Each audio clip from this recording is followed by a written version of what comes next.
I'm Dr. Mark Sherwood, and it's my pleasure to be back with you for the next and last installment in our discussions of the 27 amendments to the U.S. Constitution. With your help, on June 28th of this year, we will retire Kevin Stitt and put Oklahoma back on the right track in the GOP primary. Today, we'll look at Amendments 22, 23, and 24, which were passed between 1951 and 1964. All were in response to recent events of that era in our history. Amendment 22. Now, this amendment limits the number of times a person can be elected president. Ratified February 27, 1951. Franklin Delano Roosevelt was elected for 4 terms beginning in 1932. In 1940, war clouds were on the horizon and he was reelected to an unprecedented 3rd term in the interest of continuity in the White House. In the midst of World War II, despite failing health, he was reelected one more time but did not survive the final term. It was the man from Missouri, Harry S. Truman, who ended World War II with perhaps the toughest decision any president has ever had to make.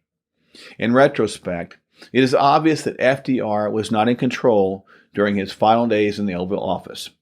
There's also historical documentation that Woodrow Wilson was incapacitated in the waning days of World War I. There's a distinct parallel to what we see happening now with Joe Biden. The difference is that we are seeing this play out in real time.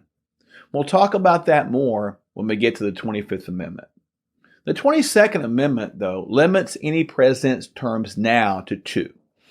They do not have to be consecutive. Grover Cleveland served 2 non-consecutive terms and is therefore considered both our 22nd and 24th president, with Benjamin Harrison in between as 23rd.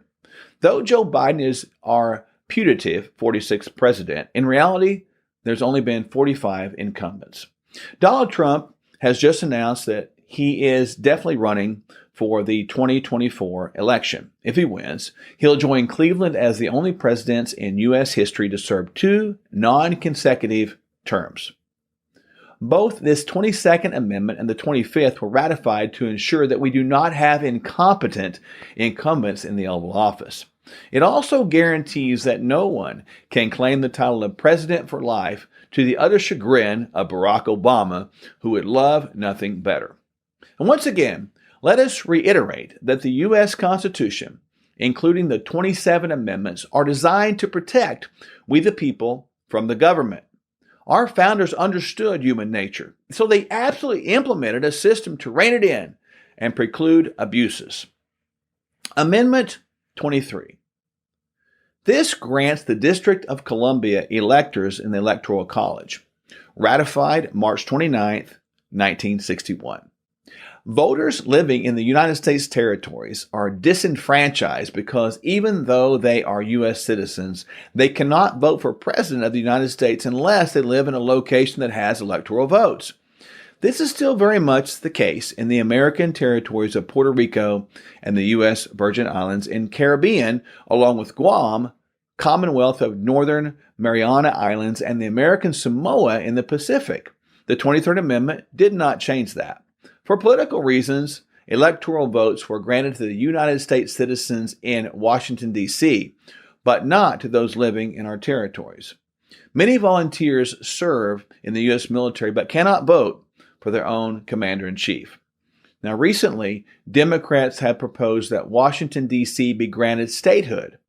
That, again, is simply an effort to gain votes and not to address actual disenfranchisement, such as that experienced by those American residents in our United States territories. We previously talked about the 17th Amendment, the direct election of the U.S. senators, and the fact that Oklahoma has an unparalleled opportunity to fill both of our seats this year. Remember that many things depend on that, including potential future constitutional amendments, confirmation of nominees to the Supreme Court, and much, much more.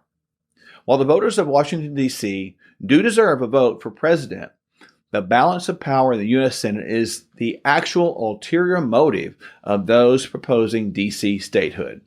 Nothing more and nothing less. Amendment 24. This prohibits the revocation of voting rights due to the non-payment of a poll tax or any other tax. January 23rd, 1964. Things were not all sugar and spice in the 1960s with the corrupt presidency of Southern Democrat Lyndon Baines Johnson. Then, as now, increasing the number of Democratic voters was always the motive behind every action rather than altruism. The 24th Amendment is all part and parcel of the civil rights era of the 1960s.